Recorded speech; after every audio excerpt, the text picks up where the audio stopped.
إن الحمد لله نحمده ونستعينه ونستغفره ونعوذ بالله من شرور أنفسنا ومن سيئات أعمالنا من يهده الله فلا مضل له ومن يضلل فلا هادي له وأشهد أن لا إله إلا الله وحده لا شريك له وأشهد أن محمدا عبده ورسوله.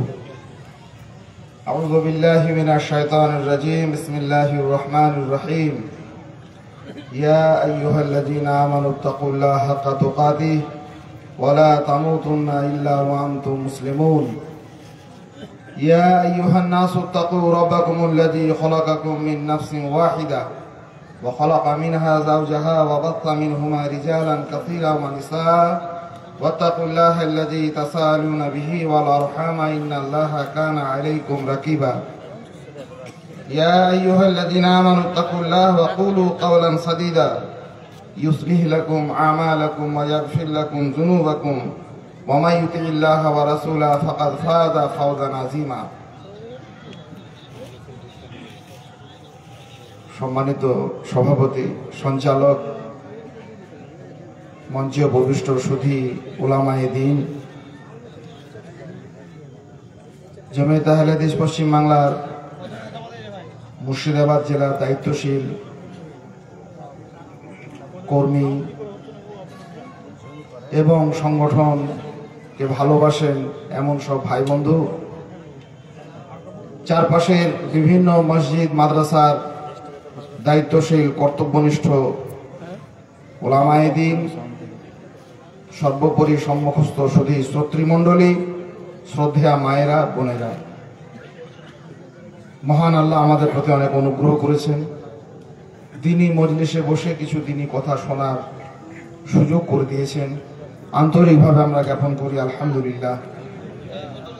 অনেক দরুদ সালাম বিবর্ষিত হোক নবী মুহাম্মদুর রাসূলুল্লাহ সাল্লাল্লাহু আলাইহি সাল্লামের উপর, যিনি মানুষের জীবনের এমন কোনো একটি কল্যাণের বিষয় নেই যা আমাদেরকে তিনি বলে যাননি। ঠিক তেমনি এমন কোনো বিপদের অকল্যাণের বার্তাও নেই যা থেকে তিনি আমাদেরকে সজাগ বা সতর্ক করে যাননি। এক পাহাড়, এক সমুদ্র, এক হৃদয় ভালোবাসা এই উম্মতের প্রতি জ্ঞাপন করে সমস্ত কল্যাণের পথ যেমন তিনি দেখিয়েছেন, তেমনি সমস্ত বিপদের বার্তা থেকেও আমাদেরকে সজাগ সতর্ক করেছেন ওয়াহি ইলাহির মাধ্যমে। সেই নবী মুহাম্মদুর রাসূলুল্লাহ সাল্লাল্লাহু আলাইহি সাল্লামের উপর অসংখ্য দরুদ সালাম বিবর্ষিত হোক। আল্লাহুম্মা সাল্লি আলাইহি আল্লাহুম্মা বারিক আলাইহি। নির্দিষ্ট সময়, নির্দিষ্ট আলোচনা। আমার বিষয় শুনেছেন, যুব সমাজের অবক্ষয় কেন হলো, কি করেই বা হলো, কি থেকে আমরা তার সেখান থেকে উত্তরণ ঘটবে, এইসব নিয়ে দু চারটি কথা আমার সীমিত জ্ঞানের আলোকে বলার চেষ্টা করব। ওমা তৌফিকি ইল্লা বিল্লাহ, আলাইহি তাওয়াক্কালতু ওয়া ইলাইহি উনীব। উপকৃত হবেন ইনশাআল্লাহ তাআলা আজিজ, যদি আল্লাহ সুবহানাহু ওয়া তাআলা প্রদত্ত শর্ত পালন করেন।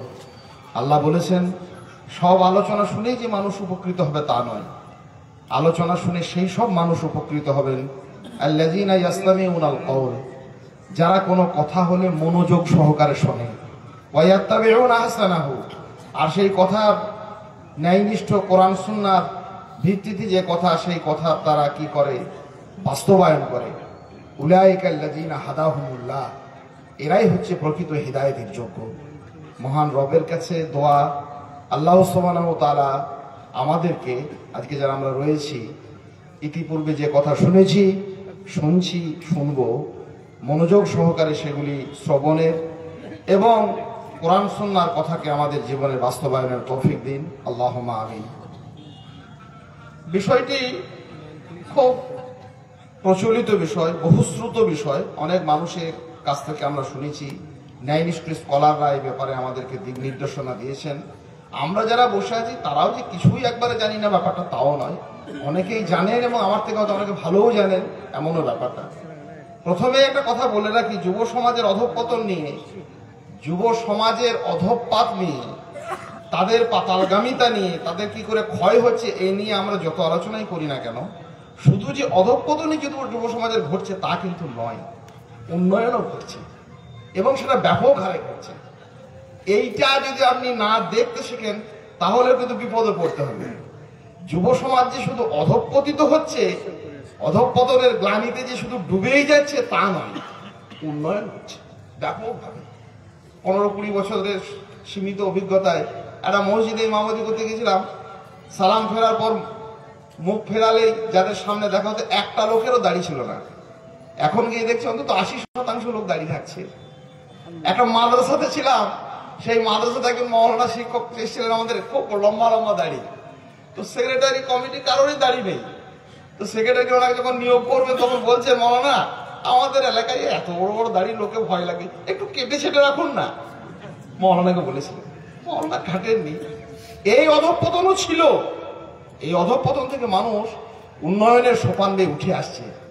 মুর্শিদাবাদের এই বহরমপুর, সাগরদিঘি, এই লালগোলা কিছু অধঃপতনে যাচ্ছে তো যাচ্ছেই, কিন্তু উন্নয়নটা খুব চোখে পড়ার মতো। ডাক্তার, মাস্টার, প্রফেসর বিভিন্ন সেক্টরে খুব উচ্চ মার্গের নানা রকমের কাজে কর্মে জড়িত মানুষ, টাকনোর উপরে তাদের প্যান্ট, তাদের লেবাস, তাদের পোশাক, তাদের কথাবার্তা, সলাতের প্রতি মনোযোগিতা, হারাম থেকে বেঁচে থাকার তীব্র ব্যাকুলতা, সাংবাদিকতার মতো পেশার সঙ্গে যুক্ত, চিকিৎসার সঙ্গে যুক্ত, আইনের সঙ্গে যুক্ত, এত বড় বড় দাড়ি। এই যে আমাদের সামনের মুক্তার ভাই দাড়ির ওলা সাংবাদিক বসে আছে, কত ডাক্তার, মাস্টার, প্রফেসর। উন্নয়নটা দেখতে হবে এবং উন্নয়নটা বেশি বেশি করে শিখতে হবে। শুধু যে অধঃপতনেই সব চলে যাচ্ছে তা নয়, উন্নয়নের একটা ব্যাপক। আমাদের জমিয়তে আহলে হাদিস পশ্চিম বাংলার ওমরপুরে, মেদিনীপুর থেকে একটা, ওই মুক্তার ভাইরা চিনবে, যাদবপুরে পড়াশোনা করতো একটা ছেলে, কম্পারেটিভ লিটারেচারে, তুলনামূলক সাহিত্যে। তো উনি কি করে একবার এসেছিলেন, তখন আমার সঙ্গে পরিচয় হয়নি। তারপর দেখা হলো, আমার ভাই যাবেন আমাদের ওখানে? বলে আপনাদের ওখানে যেতে খুব লজ্জা লাগে, এই দাড়িটা রেখেছি, একটু বড় হোক নিয়ে তারপরে যাব। আপনাদের ওখানে জমিতে গেলাম, 400, 500, 700 লোক কর্মী রয়েছে, সবারই মুখে দাড়ি। আমার এত লজ্জা লেগেছে, আমি প্রতিজ্ঞা করে এসেছি যে এই মজলিসে যদি কোনোদিন আসি তো দাড়ি রেখে আসবো। এটা কি বলবেন, অধঃপতন? না, উন্নয়ন হচ্ছে, ইনশাল্লাহ আরো হবে। আমাদের প্রচেষ্টা, আমাদের কাজকর্ম, যেখান থেকে উন্নয়নগুলো হচ্ছে সেগুলো থেকে কিভাবে হচ্ছে সেগুলো আমাদেরকে ফলো করতে হবে, লক্ষ্য রাখতে হবে। যুবকদের পাশে গিয়ে দাঁড়াতে হবে। যুবক কারা জানতে হবে, যুবক কি নিয়ে বড় হলো শিখতে হবে। আরেকটি বিষয়, আমার মূল বিষয়ের কথাগুলো সংক্ষিপ্ত বলবো। যুব সমাজের অধঃপতনের কথা আলোচনা করব, আমাদের আয়োজকরা এটা দিয়েছেন, কিন্তু আমরা যারা এখানে বসে আছি তাদের অধঃপাত থেকে আমরা কি তাদের বাঁচাতে চাই? কে চায়? কারা চায়? যুবক একটা মানুষের যখন অধঃপাত ঘটছে, অধঃপতন ঘটছে, অবক্ষয় হচ্ছে, তার মানে এটা একটা রোগ, এটা একটা ব্যাধি। তো ব্যাধির উপশম সে নিজে নিজেই করবে? রোগী কি নিজেই পারবে? পারবে না। তাহলে তার দায়িত্বশীল যারা অভিভাবক, কে অভিভাবক আছেন? মসজিদের ইমাম আছে, মাদ্রাসার মহান শিক্ষক মন্ডলী আছেন, জামিয়াতের নেতা, জামিয়াতের বিভিন্ন স্তরের কর্মীরা আছেন, সংগঠনের নামে কোরআন এবং সুন্নাহ যে আদর্শিক সংগঠন, সেই সংগঠনের দায়িত্বশীলরা আছেন, তাদের মা আছে, তাদের বাপ আছে, তাদের আত্মীয় স্বজন আছে। এই যে আমরা নেতৃত্বের বর্গে যে কটা লোক আমরা রইলাম, মসজিদের ইমাম তো সর্বোপরি ভূমিকা, তিনি গ্রামে সবসময় থাকেন, তিনি সব দেখছেন। মাদ্রাসা শিক্ষক মন্ডলী তার এলাকার যুবকদেরকে নিয়ে, সংগঠনের দায়িত্বশীলরা তাদের এলাকার যুবকদেরকে নিয়ে, মা বাপ তাদের বাড়ির, যে ছেলেটি তার বাড়িতে বড় হলো, প্রতিপালিত হলো, মানুষ হলো, যে যুবকের প্রতি সব থেকে বেশি তিনি নির্ভরশীল, যে যুবককে দেখে বাপের হৃৎপিণ্ডটা 56 ইঞ্চি হয়ে যাচ্ছে, আপনি নিজে সেই যুবকের অধঃপাত থেকে বাঁচাতে চাইছেন কি? যদি চান তাহলে আলাদা কথা, ইনশাআল্লাহ তাআলা উপায় আছে। আর যদি না চান, এ বক্তব্যের কোনো কল্যাণ নেই। আমরা ভারী ভারী বক্তব্য এগুলো শুনেছি, বহুবার শুনেছি, ইউটিউবে শুনছি, ইউটিউবাররা বিভিন্ন জায়গাতে প্রচার প্রসার করছে। যুব সমাজের অবক্ষয় থেকে তাদের প্রতিরোধ। হ্যাঁ, এবার একবার বলবেন আপনারা সবাই, এখন যদি ওই স্লোগানের মতো বলতে বলি, ও সবাই আমার অভ্যাস নেই, তা হাত তুলবেন, হ্যাঁ আমরা চাই। চাই বললে হবে না, আপনি করেছেনটা কি? সারা জীবনে কোনো যুবকের পাশে গেছেন? বিড়িখোর, মদখোর, মাফিয়াদের দালাল, চোরা চালান কারবারিদের আস্তাকুড়ের আবর্জনায় পড়ে পড়ে উপার্জনের নাম করে আবর্জনার গ্লানিতে পরিণত হয়ে গেল। বেশ্যাখানার পতিতা মেয়েদেরকে যেমন ব্যবহার করার পর রাস্তা ট্রেনে ছুঁড়ে ফেলে দেওয়া হয়, তেমনি করে যে যুবকদেরকে আমাদের চোরা চালান কারবারিরা, আমাদের দেশের মাফিয়ারা, রাজনৈতিক নেতারা ডাস্টবিনে ফেলে দিল, তাদের পাশে কোনদিন গিয়ে দাঁড়িয়েছেন? যদি না না তো ফালতু সব কথা বলে কি হবে, শুনে কি লাভ আছে? আপনার বাড়িতে যে যুবকটা তৈরি হলো একজন পিতা হিসাবে, আপনার মসজিদের মুসাল্লি হয়ে যে যুবকটা সারা জীবন আপনাকে মাইনে দিল, আপনার ভাত বই দিল যে ইমাম সাহেবের, আপনার সংগঠনের দায়িত্বশীল হয়ে যে যুবকটা কাজ করলো, আপনার মাদ্রাসার চাঁদা আদায় করলো যে যুবকটা, সেই যুবকের অবক্ষয় থেকে বাঁচানোর জন্য আপনার আমার কোনো প্রচেষ্টা ছিল কি? যদি থাকে বুকে হাত দেবেন। কুল্লুকুম রাইন কুল্লুকুম মাসউলুন আন রাইয়াতি। আমি জানি এই ধ্বংসের দায় ভাগে আমরা সকলে সমান অংশীদার। অপরে পাওনা আদায় করেছে আগে, আমাদেরই পরে দেনা শোধবার ভার। কারোর উপর দায় দায়িত্ব দিয়ে কোনো লাভ নেই। ইসরায়েল কি করছে, প্যালেস্টাইন কি করছে, তার হিসাব সে দেবে। আপনি আপনার বাড়ির যুবকটিকে নিয়ে কি করেছেন আপনাকে হিসেব দিতে হবে। বহুদিন আগে বীরভূমের একটা অজপাড়া গ্রামে জন্মেছি, সেখানেই বড় হয়েছি, সেখানেই থাকি। তো ওই পাশের একটা গ্রামে একটা সভা হচ্ছে রাত্রেবেলায়, সবাই বললো বাড়িতে রয়েছে চলো। ওখানকার মৌলানা সাহেব বলেন হ্যাঁ ঘরে আছে, হ্যাঁ আছি, এসো। ঠিক আছে যাবো। গেলাম, রাত হয়ে গেল, এইরকম নভেম্বর অক্টোবরের শেষ। ধান ক্ষেত চারপাশে, মাঝখানে সরু এক ফালি কাপড়ের মোড়ামের রাস্তা। সাইকেল নিয়ে ফিরে আসছি, এক মাতাল পড়ে গেছে, একবারে টইটম্বু খেয়েছে আর কি হোমিওপ্যাথি নিয়ে। সে এখন কি করেছে, ওর পরিভাষায় বললাম এটা, সে এখন রাস্তা ধারে পড়ে আছে আর ওই চেঁচাচ্ছে মাঝে মাঝে। অনেক রাত হয়ে গেছে, আমরা সাইকেল নিয়ে 2-3 জন আসছি, না বাইক নিয়ে আসছিলাম। তো আমি বাইকটা যে চালাচ্ছিল সে বলছে সর্বনাশ, এখানে দাঁড়ানো যাবে না, সব মাতালদের আখড়া এখানে। তো একটা মাতাল সাইকেলটা রাস্তাতে পড়েছে আর মাতাল চিৎপার দিয়ে ধান খেতে পড়েছে, কাদা ধান খেতে, যে সেই সময় পানি রয়েছে, এরকম অবস্থা। মাতালের একটা কথা, মাতালটা সব জানে, মুসলিম নাকি তাও জানি না, যাই হোক মাতালের একটা কথা পরবর্তীতে যারা আছে তারা শুনে আমাকে এসে বলছে, মাতালটা বলছে হ্যাঁ সমাজের উন্নয়ন ঘটাবে, বড় বড় লেকচার দিচ্ছে, এখানে জলসা হচ্ছে, একটা মাতালকে তুলতে পারলি না রে ভুঁই থেকে, পড়ে গেলাম আর তুই করবি সমাজের উন্নয়ন। সাংঘাতিক কথা বলেছে রে। আলে চঘোর গাড়ি নিয়ে ঘোরো, মাতালকে তোলা যাবে। বললাম ভাই তুমি যা কথা বলেছো না, তোমার কাছে সারা জীবন ঋণী।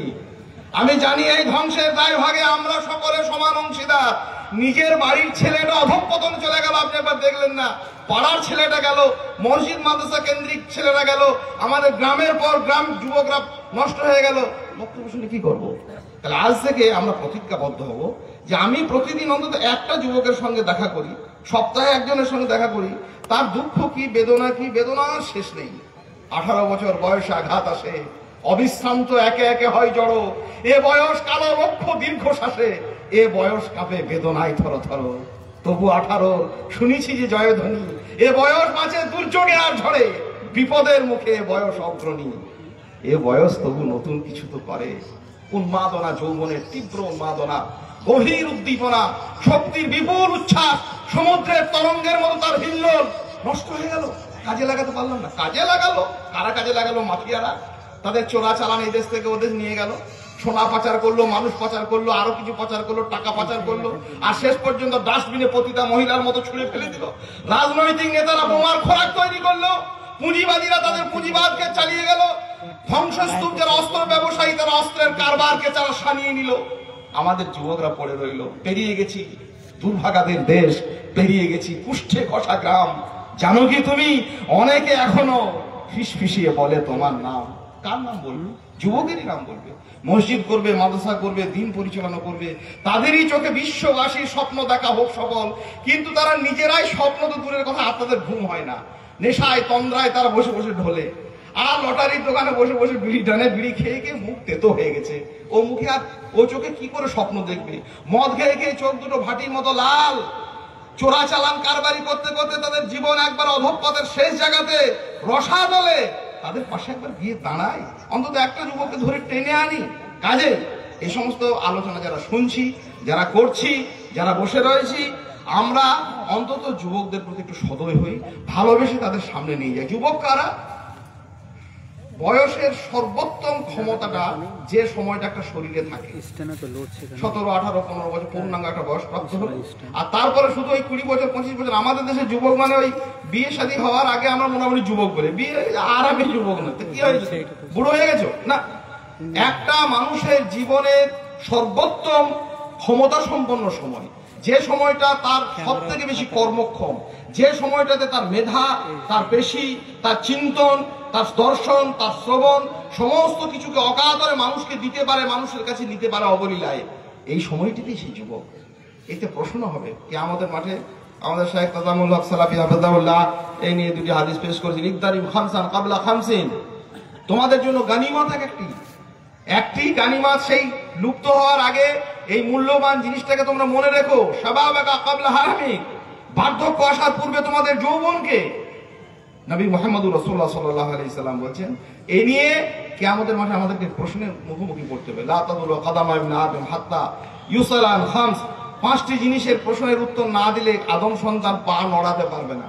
তার মধ্যে একটা হচ্ছে ওয়ান শাবাবি ফি মাবলা, কোন পথে, কোন কাজে, কোন অর্থে, কোন সিচুয়েশনে, কোন পরিস্থিতির মুখোমুখি হয়ে আমি আমার এই যৌবনের এই উদাত্ত সময়টাকে, এই উদ্দীপনাপূর্ণ সময়টাকে আমি ব্যয় করেছি। কৈফত দিতে হবে, শুধু কৈফত যুবককেই দিতে হবে তা নয়। আমার অবহেলায়, আমার উদাসীনতায় যৌবনের যে উদ্দাম শক্তি, যৌবনের যে বিপুল উদ্দীপনা, সমুদ্রের ঢেউয়ের মতো যে তরঙ্গ আমার চোখের সামনে নষ্ট হয়ে গেল। আমি দিনের নাম করে, মাদ্রাসার নাম করে, সুন্নাত মসজিদের নাম করে, সংগঠনের নাম করে আমি এত বড় সমাজের নেতৃত্ব দিলাম, পরিবারের নাম করে আমি দায়িত্বশীল হলাম, আমি সব কিছুতে সেই যুবককে ব্যবহার করলাম। চরমতম বিপদের সময়গুলিতে কে আসে? যুবকে কি আসে? মসজিদে আসে, মাদ্রাসা আসে, মক্তব আসে, রাস্তাঘাটে দুর্ঘটনায় আসে, একটা পেশেন্ট, মুমূর্ষু পেশেন্টের জন্য সে রক্ত দিতে ছুটে আসে। জীবনের সমস্ত কিছু, তার রক্ত পর্যন্ত নিংড়ে আমার জীবনে ব্যবহার করলাম, আর সেই যুবকের চরম দুর্দিনে তার পাশে দাঁড়ালাম না, এই কৈফিয়ত আমাকে দিতে হবে।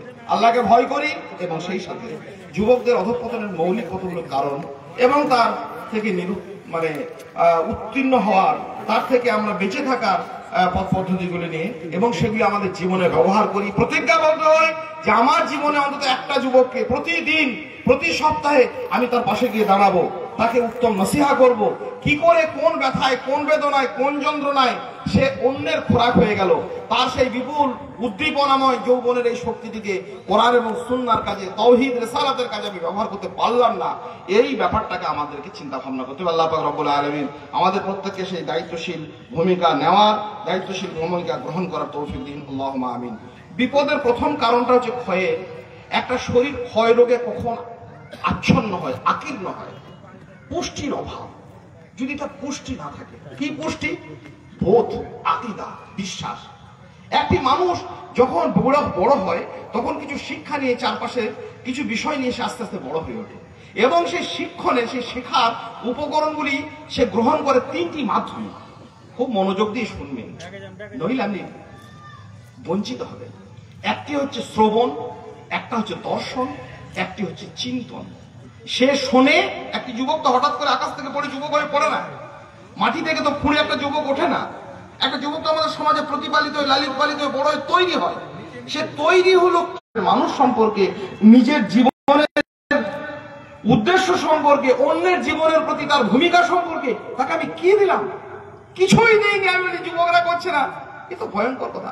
কোনোদিন তাকে কোনো পুষ্টিকর খাবার দিলাম না বলে ছেলেটা আবার রুগ্ন হয়ে যাচ্ছে। আরে কিছুই তো খেতে দেয়নি, যা দিয়েছি সেগুলি আবার কি কি শিখলো সে? তার শ্রবণ, তার দর্শন, তার চিন্তন যে তৈরি হলো, কি খেয়ে বড় হলো, কি দেখলো সে সারা জীবনে? একটা শিশু কি দেখলো, কি পড়লো? তাকে স্কুলে ভর্তি করলাম, সে শিখলো, পড়লো রাক্ষসের গল্প, মাস্টারমশাই শিখিয়ে দিল রাক্ষসের গল্প। রাক্ষস কি করে? সব খেয়ে নেই। সেও খেতে শুরু করলো, দেশ খেলো, সমাজ খেলো, পরিবার খেলো, সমস্ত রকমের ভালো জিনিস খেলো, সব গিলে তছনছ করে দিল। ও তো রাক্ষসের গল্প শিখে বড় হয়েছে। ওকে সাহিত্যের নাম করে শেখানো হলো নোংরা খেউড়ামি, ওকে সংস্কৃতির নাম করে শেখানো হলো শুধু নির্লজ্জ নগ্নতা। বেহায়াপনা একটা মূর্তিকে গড়িয়ে দিল বড় বড় কলেজে, ইউনিভার্সিটিতে, বিশ্ববিদ্যালয়ে। সেই নগ্ন মূর্তির নাম রাখলো, এটার নাম শিল্প, এটার নাম স্থাপত্য, এটার নাম ভাস্কর্য, এটার নাম ললিত কলা, এটার নাম চারুকলা। নোংরা ন্যাংটা মেয়ে মানুষের ছবি তুলে তাকে দেখানো হলো, এর নাম সংস্কৃতি। ইতিহাস বইয়ের, ভূগোল বইয়ের পাতায় পাতায় নোংরা ওই সমস্ত ছবিগুলো আজও সাঁটা থাকে, আর বলে এটার নাম হচ্ছে সংস্কৃতি। 2000 বছর আগে মানুষ আঁকতো ন্যাংটা ছবি। সভ্যতার নাম করে, সংস্কৃতির নাম করে যাকে শেখানো হলো নিছক নোংরামো, সাহিত্যের নাম করে যাকে শেখানো হলো আদিরস, পর্নোগ্রাফির মশলা, ইতিহাসের নাম করে যাকে শেখানো হলো আউল বাউল। শৈশবে রূপকথা চুপ করে শুনতাম, মনে হতো এর বুঝি সবটাই সত্যি। বড় হয়ে দেখলাম, বুঝলাম, শুনলাম আগাগোড়া রং করা মিথ্যেই ভর্তি। ইন্না লিল্লাহি ওয়া ইন্না ইলাইহি রাজিউন। কি শিখলো ছেলেটি? এমন একজন রাজার কথা শিখলো, সেই রাজার নামে মহাকাব্য রচিত হলো। সেই লোকটা পৃথিবীতে জন্মায়নি, তার নামে মহাকাব্য। আর যে লোকটা পৃথিবীর প্রত্যেকটা মানুষের নিঃশ্বাসের প্রত্যেকটা নিঃশ্বাসে যার উপস্থিতি, সেই নবী মুহাম্মদুর রাসূলুল্লাহ সাল্লাল্লাহু আলাইহি সাল্লামের ইতিহাস তাকে পড়ানোই হলো না। দিনই কিছু খামখাতে বলছি যুবকের উন্নয়ন হবে, পুষ্টিকর কিছুই দিলাম না। এমনকি ইসলামের নামে, দিনের নামেও কিছু প্রতিষ্ঠান হচ্ছে, টাকা পয়সা চোট চাটিং বা চিটিং বাজরা সব আদায় করছে, বলছে আমি অমুক করেছি তমুক করেছি। মুহাম্মদুর রাসূলুল্লাহ সাল্লাল্লাহু আলাইহি সাল্লামের পূর্ণাঙ্গ জীবনী পড়ানো হচ্ছে না। যে লোকটা পৃথিবীতে জন্মায়নি তার নামে মহাকাব্য রচিত হয়েছে। আর যে লোকটা প্রত্যেক মানব জাতির নিঃশ্বাসে তার উপস্থিতি লক্ষ্য করেছে, সেই লোকটার কোনো ইতিহাস জানে না। মাহমুদ কে, কোথায় জন্মেছিল, তার বাপ কে ছিলেন, মা কে ছিলেন, কি করেছিলেন, কি করতে নিষেধ করেছিলেন, কেনই বা এসেছিলেন, কেই বা পাঠিয়েছিল, সবগুলো খবর নেই। কি হবে? ইতিহাসের নাম করে মানুষ শিখলো গল্প গুজব, চাঁদের বুড়ির মতো কল্পিত কপল কল্পিত কথা, রাক্ষস খক্ষসের মতো সাত সাগরের সমুদ্রের তেপান্তরের পারের মতো সব কল্প কাহিনী ইতিহাসের নাম করে শেখানো হলো। বিজ্ঞানের নাম করে শেখানো হলো তাকে জড়বাদ, নাস্তিকতা। ও ভাবলো বিজ্ঞান মানে হচ্ছে নাস্তিক হতে হয়। আদৌ কোনোদিন ছিল না, পৃথিবীর কোনো বিজ্ঞানী নাস্তিকতার প্রচার করতে যাননি। নাস্তিকতা আস্তিকতা সব ব্যাপারটাই আলাদা, ওর সঙ্গে বিজ্ঞানের কোনো সম্পর্কই নেই। কিন্তু ওকে শেখানো হলো যে বিজ্ঞান মনস্কতা মানেই হচ্ছে নাস্তিকতা। আল্লাহ আছে, রসুল আছে, নামাজ আছে, দাঁড়িয়ে আছে, সুন্নাহ আছে, এইসব কথা বিজ্ঞানবাদীদের সঙ্গে মানায় না। এই ভাঁওতা, টোটাল একটা ভাঁওতা, মিথ্যার ওপরে যার জন্মই হলো এবং বড় হয়ে উঠলো শুধুমাত্র এই মিথ্যাচারের উপরে।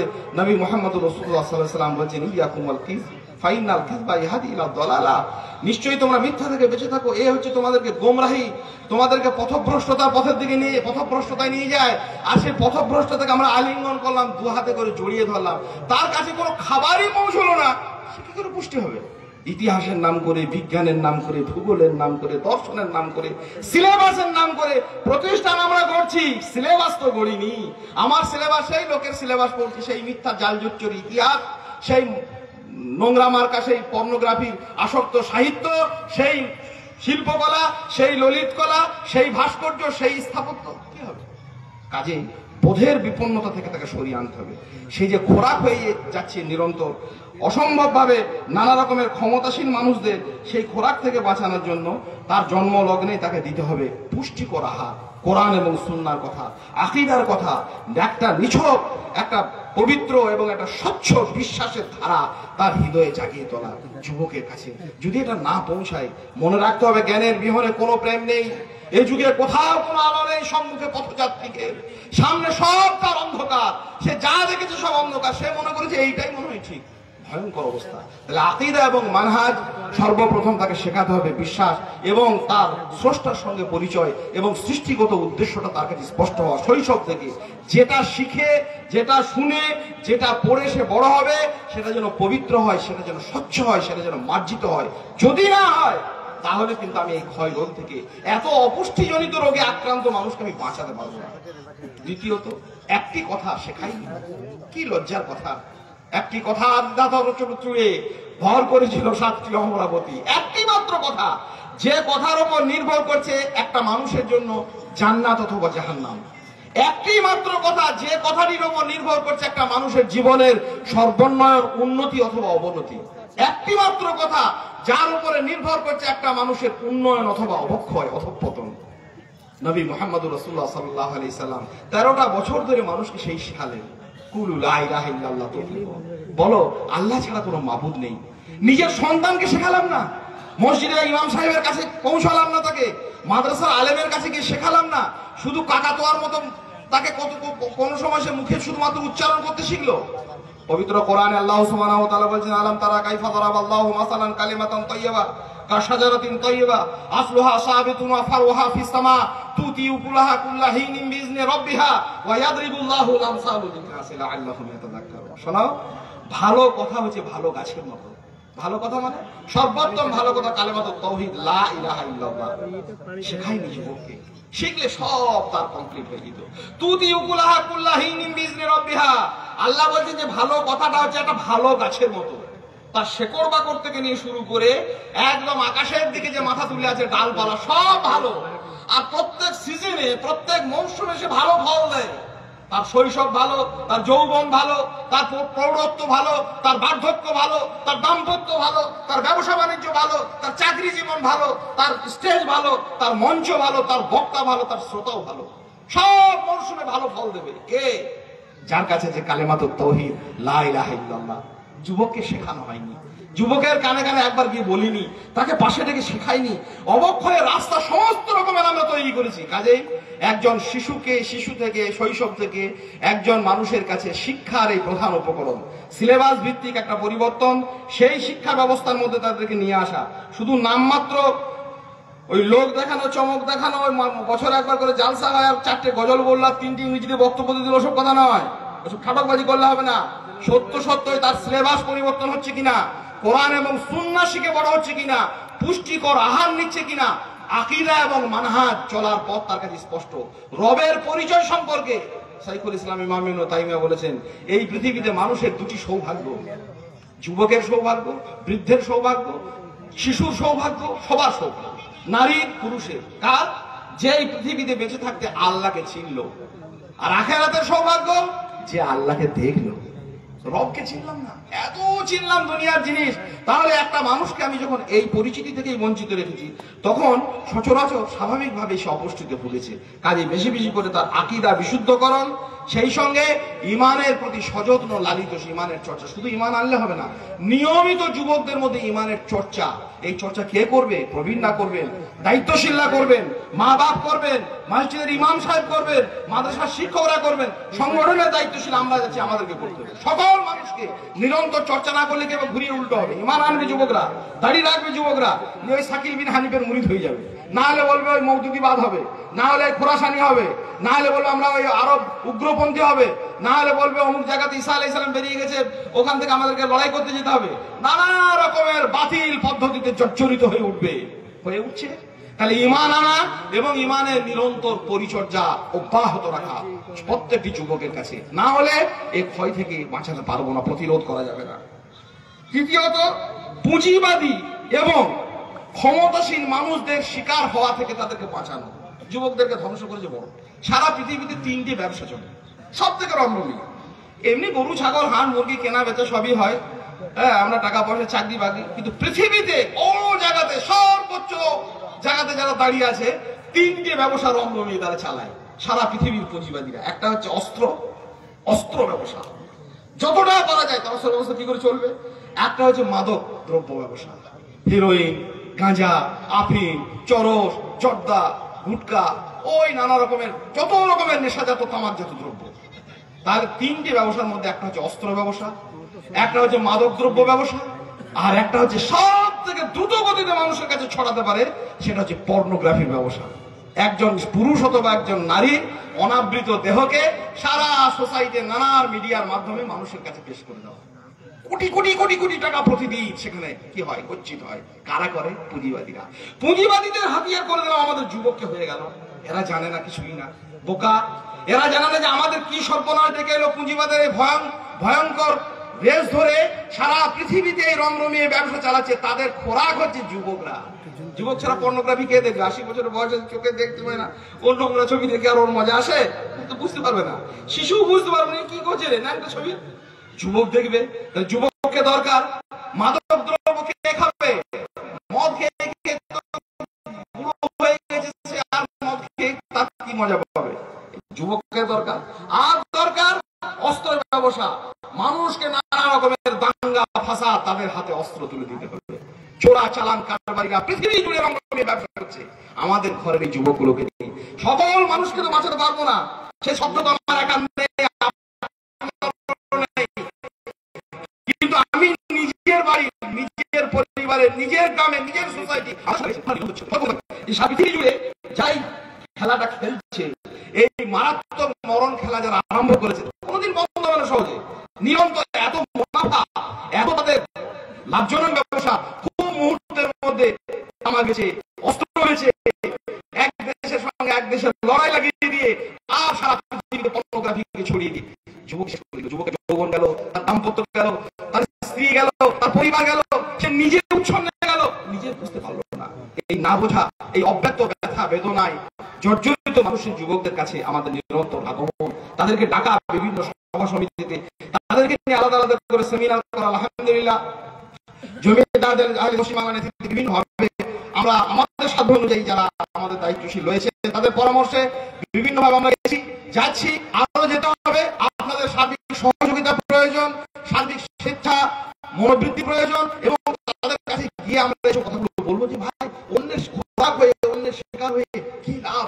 নিজে এত ধ্বংসের পথে নামিয়ে দিয়ে আমাদের কি করলাম? সমস্ত কিছু অকল্যাণ ভরা আছে। এই অকল্যাণের হাত থেকে তাদেরকে নিরন্তর বাঁচানো আমাদের প্রচেষ্টা করতে হবে। রিজিক নিয়ে ভ্রান্তি যুবকদের অধঃপতনের একটা কারণ। রিজিক নিয়ে খুব গুরুত্বপূর্ণ কথা শেখ আজমুল্লাহ সালাফি হাফেজাহুল্লাহ বলে গেছেন। রিজিক ব্যাপারটা স্পষ্ট করে গেছেন। রিজিকের সঙ্গে আকাশের খুব বড় সম্পর্ক আছে। যুবক ভাইদেরকে বলি, আর যারা আমরা অন্যান্য ভাই রয়েছি প্রবীণ দায়িত্বশীল, আমরা যুবকদেরকে বলবো যে দেখো বাবু, আল্লাহ রিজিকের কথা যেখানে বলেছেন সাধারণত সেখানে হঠাৎ করে আকাশের কথা তুলে ধরেছেন। আকাশের কথা বলতে বলতে রিজিকের কথা নিয়ে এসছেন। অফিস সামাই রিজকুকুম ওয়া মা তুআদুন, আকাশে রয়েছে তোমাদের রুজি।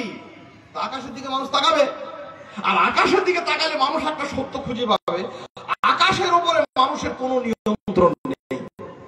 সূর্য, চন্দ্র, গ্রহ, নক্ষত্র, তারকা খচিত বিস্তীর্ণ যে নভমণ্ডল, নভনীল আকাশ মাথার উপরে, এর উপর আমার কোনো নিয়ন্ত্রণ নেই। পৃথিবীতে একটা নদী বন্ধ করে আমি একটা নতুন করে সেখানে একটা তাপবিদ্যুৎ প্রকল্প তৈরি করলাম, এটা পাচ্ছি। আকাশ আপনি কি করবেন? সূর্যের গতিপথকে আল্লাহ দেখাচ্ছে, শেখাচ্ছেন সূক্ষ্ম ইঙ্গিতে যে দেখো, আকাশের উপরে যেমন তোমাদের কোনো নিয়ন্ত্রণ নেই, তেমনি আল্লাহ পাক রব্বুল আলামিন এইসব রাত দিনের বিবর্তন, নভমণ্ডলের কথা বলতে বলতে কি বলছেন? ইচ্ছা তিনি রুচি দেন। আকাশের উপর আমাদের যেমন কোনো নিয়ন্ত্রণ নেই, জীবিকার উপরে আমাদের কোনো নিয়ন্ত্রণ নেই। আল্লাহ যাকে চাইবেন দেবেন, যাকে চাইবেন দেবেন না। আমরা শুধু বৈধ হালাল পদ্ধতিটা গ্রহণ করব। আর সেই সঙ্গে রিজিক নিয়ে আমাদের দেশের উন্মাদনা, সবসময় মা বাপ এটা দোষ করে। মা বাপ সন্তানটাকে তৈরি করছে, যাই করবি কর, চুরি কর, ডাকাতি কর, স্মাগলারি কর, বোমা মার, আর চোরাচালান কারবারি কর, এ দেশের মাল ও দেশে পাচার কর, যাই কর, টাকা ইনকাম করতে হবে বাবা। ইন্না লিল্লাহি ওয়া ইন্না ইলাইহি রাজিউন। একবার বললেন যে আল্লাহ রুজির মালিক, আল্লাহ রাজ্জাক যু কুওয়াতিল মাতিন, মহান রুজিদাতা তিনি। সমুদ্রের অতলান্ত গভীর একটা প্রাণী বাস করে, আল্লাহ তাকে রুজি দেন। পাহাড়ের তুষার সিংহে একটা প্রাণী বাস করে, আল্লাহ তাকে রুজি দেন। নিকৃষ্ট একটা শূকর, তাকে আল্লাহ রুজি দেন। একটা কুকুর, তাকে আল্লাহ রুজি দেন। আমি মানুষ, আল্লাহর কথা বলি, আল্লাহু আকবার বলে আমার ঘুম ভাঙে, হাইয়া আলাস সালাহ শব্দে আমার ঘুমের চেতনার মর্মর বাণীতে সে আমাকে আচ্ছন্ন করে দেয়। আর সেই আমি, আমাকে আল্লাহ রুজি দেবেন, এটা হয় রিজিক সম্পর্কে। আর উন্মাদনা, অহেতুক প্রতিযোগিতা, আমাকে বড় লোক হতে হবে, যে কোনো প্রকারে দেশ ছেড়ে দেবো, সন্তান ছেড়ে দেবো, বউ ছেড়ে মেয়ে ছেড়ে দিয়ে মানুষ বিদেশে পাড়ি দিচ্ছে। এসে দেখছে বউও তার নেই, ঘরও তার নেই, ছেলেটাও তার নয়। কার চলে গেল ভাই? কি হবে এই রুজি উপার্জন করে? হারাম রুজি শুধু নয়, রুজি উপার্জনের পদ্ধতিগুলি সম্পর্কে সচেতন হতে হবে যুবককে। আমি এই বেঁচে থাকতে হবে, আমাকে নিজেকে নিয়ে, আমার পরিবারকে নিয়ে, আমার সন্তানকে নিয়ে ইনশাআল্লাহ তাআলা যে আল্লাহর কাছে সাহায্য চাইতে হবে। আপনি চান, সাহায্য চাইতে ভুলে গেছি, কোরআন এবং সুন্নাহ নির্দেশিত পথ পদ্ধতি ভুলে যাচ্ছি। যুবকের পাশে গিয়ে দাঁড়িয়ে বলতে হবে যে তুমি রুজির জন্য যে কাজ করতে গেলে কার জন্য করলে? ছেলের জন্য, মেয়ের জন্য, পরিবারের জন্য? আরে ওইটাই তো তোমার চলে গেল, উচ্ছন্নে কোথায় চলে গেল তুমি খুঁজে পাচ্ছ না। তাহলে কি লাভটা হলো? রিজিক নিয়ে অহেতুক ভ্রান্তি শয়তান করেছে। কে করেছে কাজটা? যুবকরা করেনি, শয়তান। পবিত্র কোরআন আল্লাহ সুবহানাহু ওয়া তাআলা বলেছেন, শয়তান ইয়াইদুকুমুল ফাকরা ওয়া ইয়ামুরুকুম বিল ফাহশা। শয়তান মানুষকে রুজির ভয় দেখায়, অভাবের ভয় দেখায়। অভাবের ভয়ে মুমিন আপনি ভীত হয়ে যাচ্ছেন। সমুদ্রের সামনে দাঁড়িয়ে মুসা ভয় পাননি, পানির ভেতরে ডুবে গিয়ে মাছের পেটের ভিতরে আমাদের ইউনূস আলাইহিস সালাম ভয় পায়নি। আমরা তো তাদেরই, আমরা তাদের থেকে এসেছি। আমার বাপ ইব্রাহিম আলাইহিস সালাতু ওয়াস তাসলিম জালেমের সামনে, অগ্নিকুণ্ডের সামনে ভয় পাননি। আমরা তাদেরই ছেলে, আমরা দিনরাত তাদের জন্য দোয়া করি, তারা আমাদের বাপ। আমরা তাদের সন্তানের কোন কুলাঙ্গার সন্তান হলাম যে শয়তানের ভয়ে আমরা সুদ খেতে গেলাম যে না আমি গরিব হয়ে যাব। আমাদের মা বোনদেরকে ওই পুঁজিবাদীদের অস্ত্রের আমরা খোরাক তৈরি করে দিলাম যে না এইসব না করলে আমরা গরিব হয়ে যাব। আর শয়তান ইয়াইদুকুমুল ফাকরা ওয়া ইয়ামুরুকুম বিল ফাহশা, শয়তান নিরন্তর অভাবের ভয় দেখায়। আর কি করে? অন্যায় কাজের দিকে, পাপাচারের দিকে, অশ্লীলতার দিকে সে ডেকে যায়। কাজেই রিজিক নিয়ে অযাচিত ভ্রান্তির কোনো কারণ নেই। আল্লাহ বারাকা নাজিল করেছেন, আল্লাহ আমাদেরকে প্রচুর বরকত দেন। আমরা যদি সুষ্ঠুভাবে হালাল পদ্ধতিতে বেশি বেশি করে রিজিক অর্জন করার এবং আল্লাহ সুবহানাহু ওয়া তাআলার কাছে সেই রিজিকের ব্যাপারে কামা তুরজাকুত তাইর, শাইখ হাদিসটা বলেছিলেন, আল্লাহ বলেছেন লা রুজিকতুম কামা তুরজাকুত তাইর, পাখিদেরকে আমি যেমন করে রিজিক দিই তেমনি করে আমি তোমাদের জন্য রুজি দিতাম। যদি তোমরা আমার উপর ভরসা করতে, খালি পেটে পাখিরা বের হয়ে যায় বাসা থেকে, পূর্ণ পেটে আবার ফিরে আসে। পবিত্র কোরআনে আল্লাহ সুবহানাহু ওয়া তাআলা অন্যত্রে বলছেন, ওয়ালাউ আন্না আহলাল কুরআ আমানু ওয়াত্তাকাউ লাফাতানা আলাইহিম বারাকাতিন মিনাস সামা। দুটি কাজ করো তোমরা, যদি কাজ করতে দুটি, ঈমান আনতে, আল্লাহকে ভয় করতে, বারাকাতিন মিনাস সামা, আসমানের বরকতের দরজাগুলো তাদের জন্য আমি হাট করে খুলে দিতাম। দুটি কাজের জন্য আল্লাহকে বেশি বেশি করে ভয় করি, স্মরণ করি, চিনি। রুজি নিয়ে, জীবিকা নিয়ে অহেতুক বিভ্রান্তি আর ওই রকম অহেতুক উন্মাদনা যে আমাকে বড় লোক হতেই হবে, হতে পারবেন না। হতে পেরেছে? লটারি কেটে বড় লোক হয়, তাস খেলে বড় লোক হয়, জুয়ো খেলে বড় লোক হয়, বাড়ির বউটাকে রাস্তায় বের করে দিয়ে ওই বন্ধন লোন নিয়ে স্বনির্ভর গোষ্ঠী, ঘোড়ার ডিম গোষ্ঠী, পরনির্ভর করে দিলাম আমরা। পরনির্ভর একটা জাতিতে পরিণত হলো। এই বিভীষিকায়, বিভূমিসাময় পরিস্থিতি থেকে যুবকদেরকে বাঁচাতে হবে নিরন্তর। টাইম ওই আজানে বহু সময় নষ্ট হয়েছে, 5 মিনিট 7 মিনিট, তারপরে তো ঘোষণা করেছেন। যাই হোক, দ্বিতীয়ত একটা গুরুত্বপূর্ণ কথা, সেটা বলে শেষ করে দিচ্ছি। সেটা হচ্ছে যে নেতৃত্ব। আল্লাহ সুবহানাহু ওয়া তাআলা পবিত্র কোরআনে বলেছেন, আদর্শ নেতাকে যুবকের সামনে তুলে ধরতে হবে। মসজিদের ইমাম ভাই, আপনাকে নেতা হতে হবে, বাপ নেতা হতে হবে আপনাকে, মাদ্রাসার আলেম আপনার। তাহলে কি করবেন? আপনার হাতটা বাড়াবেন, বাড়াতে হবে। খুব কঠিন জায়গা। সেই নেতৃত্বের জন্য গুণ, লাকাদ জাআকুম রাসূলুম মিন আনফুসিকুম আজিজুন আলাইহি মা আনিতুম হারিসুন আলাইকুম বিল মুমিনিনা রাউফুর রহিম। আদর্শ নেতৃত্বের গুরুত্ব হচ্ছে, আদর্শ নেতৃত্বের মানে বৈশিষ্ট্য হচ্ছে 3টি। মানুষের অন্যায় দেখলে তিনি কষ্ট পাবেন। আমাদের নেতারা কষ্ট পায়? মদ খেয়ে সব মরে গেল, উচ্ছন্নে গেল, মদ বিরোধী কোন আন্দোলন তারা করে? পর্নোগ্রাফি করে চোখ গেল, যৌবন গেল, জীবন গেল, দাম্পত্য গেল, পর্নোগ্রাফি সেক্টর সাইটগুলোকে তারা বন্ধ করে না। তাহলে এই মানুষ আপনার নেতা নয়। আপনার নেতা হবে সেই, আমাদের বড় বড় কোরআন এবং সুন্নাহর বিশেষজ্ঞদের সঙ্গে তাদের পরিচয় ঘটান। যেমন অসুস্থ ছেলেকে আপনি চিকিৎসকের কাছে নিয়ে যান, তেমনি করে এই যুবকদেরকে আমরা কি করি? শুশ্রূষা করি, সেবা করি, ভালোবেসে তাদের পাশে গিয়ে দাঁড়াই। আর আদর্শ নেতৃত্ব না পেলে সে কোনো না কোনো বদ নেতৃত্বের মাঝে কাজ যদি কারো পথে হয় রাহবার, সেই পথে নিয়ে যায় যে পথে ভাগা। সে যদি কাকের পিছনে পিছনে ছোটে, তাহলে সে কি হবে? কোনো না কোনো সময় ভাগাড়েই গিয়ে পৌঁছবে। এটা খুব বিপজ্জনক একটা ব্যাপার। হতাশা থেকে যুবকদেরকে বাঁচাতে হবে। তাদের মনে মনে হয়েছে, আমাদের এই সমাজের যুবকদের, যে আর মনে হয় কিছু হবে না। কি হবে? ইসরায়েল মেরে শেষ করে দিলে, ও বম ফাটিয়ে উড়িয়ে দিলে, দেশ চলে গেল ওইদিকে, রাজ্য চলে গেল ওইদিকে, ভোটে আমাদের কোনো নেতা নাই, আমাদের কোনো এমপি নাই, এমএলএ নাই, ডাক্তার নাই, ইঞ্জিনিয়ার না। হারাম কাজ এসব কথা বলে। লা তাকনাতু মির রাহমাতিল্লাহ।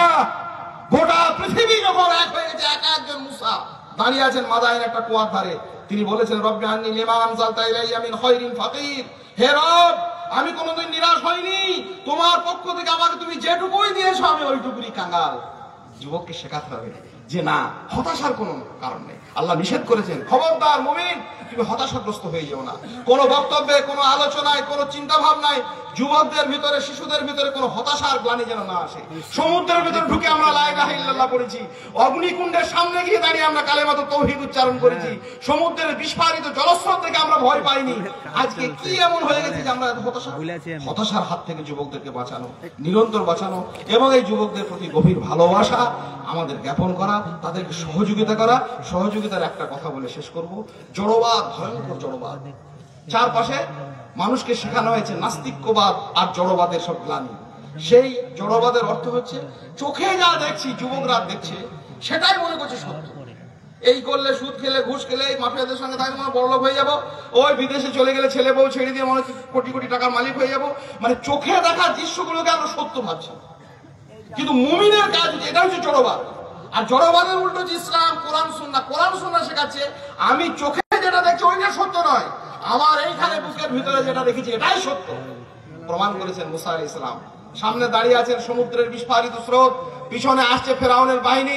মুসা আলাইহিস সালাম বললেন, মুসা আলাইহিস সালামের কওমরা বলছে, লোকেরা, ক্বালা আসহাবু মুসা ইন্না লা মুদরাকুন, নবীজি আমরা তো ডুবে গেলাম।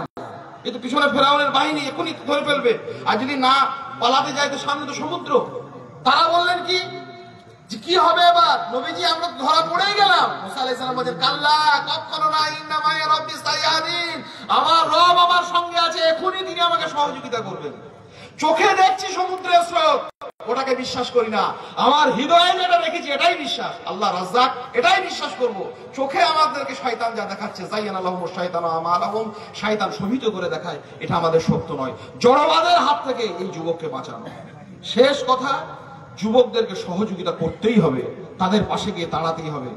আমি মানুষ, নিজেকে মানুষ মনে হয় না মাঝে মাঝে। একটা কুকুর করেছিল, কুকুর চতুষ্পদ জন্তু, একদল যুবক, আল্লাহ সুবহানাহু ওয়া তাআলা তাদের নামকে স্বর্ণাক্ষরে উজ্জ্বল করে রেখেছেন পবিত্র কোরআনুল কারীমে। যুবকের দল তৌহিদের কথা বলতো, আল্লাহর কথা বলতেন তারা। সে দেশের জালেম রাজা তাদেরকে দেশ থেকে বের করার, তাদের হত্যার হুমকি দিয়ে দিলেন। ভয়ে প্রাণ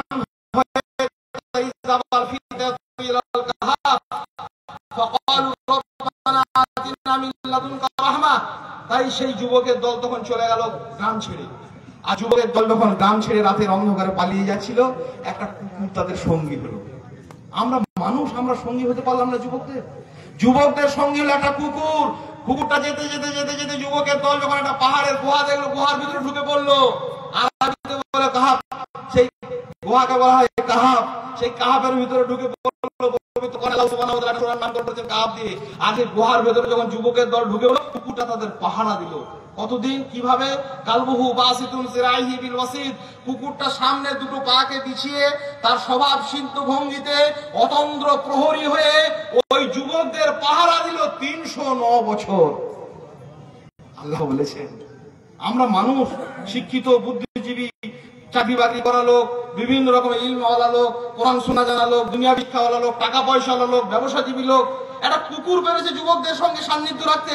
আমরা আমাদের যুবকদের ভাইদের সঙ্গে আমরা কাছে দাঁড়াতে পারবো না? ইনশাআল্লাহ পারবো। আল্লাহর কাছে দোয়া করি, সাহায্য চাই। আল্লাহ পাক রব্বুল আলামিন অধঃপতে, এইরকম অধঃপতনের গ্লানিতে ডুবে যাওয়া সমস্ত যুব সমাজের সঙ্গে আমাদের ওতপ্রোত সম্পর্ক রাখতে পারি। তাদেরকে সেই গ্লানিকর, সেই নানা রকমের আবর্জনার বন্যা থেকে তাদেরকে তুলে এনে আমরা একসঙ্গে যেন জান্নাতে যাওয়ার পার নিতে পারি। আল্লাহ আমাদের সেই তৌফিক দিন। আল্লাহুম্মা আমিন।